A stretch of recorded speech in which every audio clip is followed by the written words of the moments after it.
Our next movie is Friday the 13th, the final chapter, an immoral and reprehensible piece of trash that sold more tickets on its opening weekend than any other movie so far in 1984, and that is a very, very depressing commentary. It really makes me sad to think of all those moviegoers spending $4.50, $5, most of them teenage kids, sitting there watching this sad, cynical, depressing movie. Now, needless to say, Paramount Studios, the distributor of this film, didn't authorize any clips of the film for use on television. They like to make the money, but maybe they're a little bit ashamed of the movie. They like to hide it from critics like ourselves. But here are some scenes from the Coming Attractions trailer showing that the fourth Friday the 13th movie is just a cynical retread of the first three.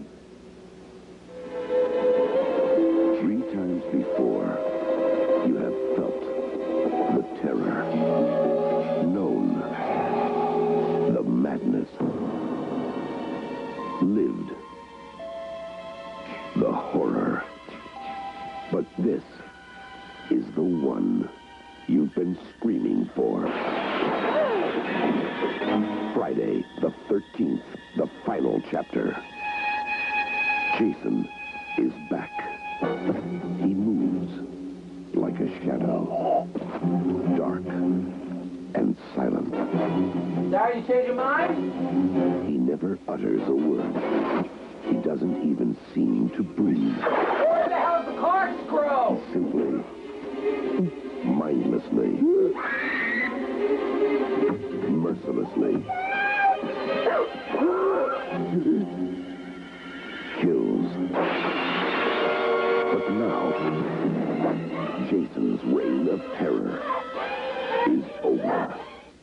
Yeah, real great. Jason, you can't hear him, you can't see him, he hardly even breathes. He's the latest word in leading men from the geniuses at Paramount Pictures. You get the idea.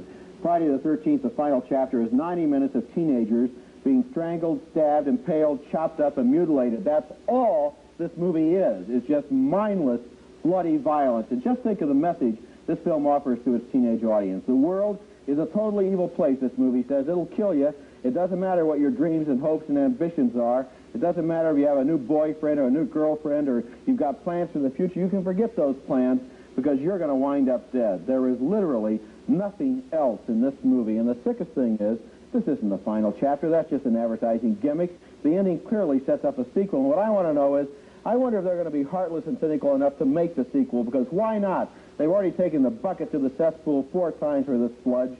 I think the people who made this movie ought to be ashamed of themselves, and that's what I think, Gene. Yeah. And I'm going to vote no. I had a feeling you might.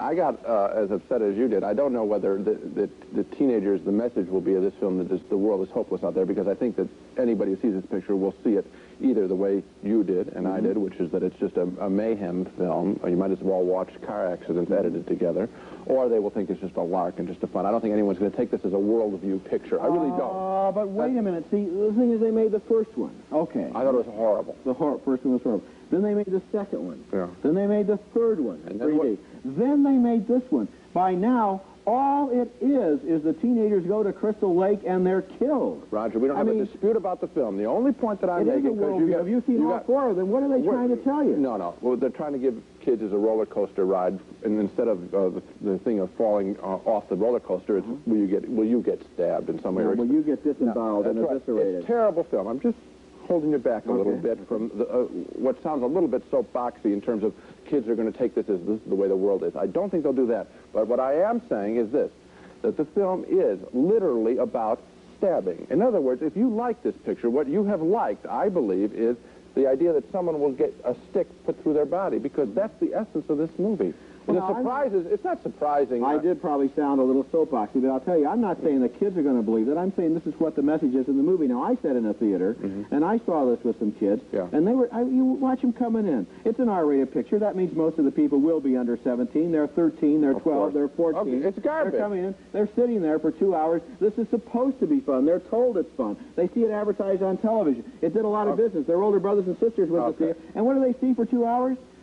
Just cynical. It's terrible. It's terrible. It's a terrible film. I think a much more interesting point is that the message that it sends out is not that this is the way the world is, but that now you've really got on the subject, which is that watching girls, and it's mostly girls again, getting stuck is entertainment. See, that's the pornography.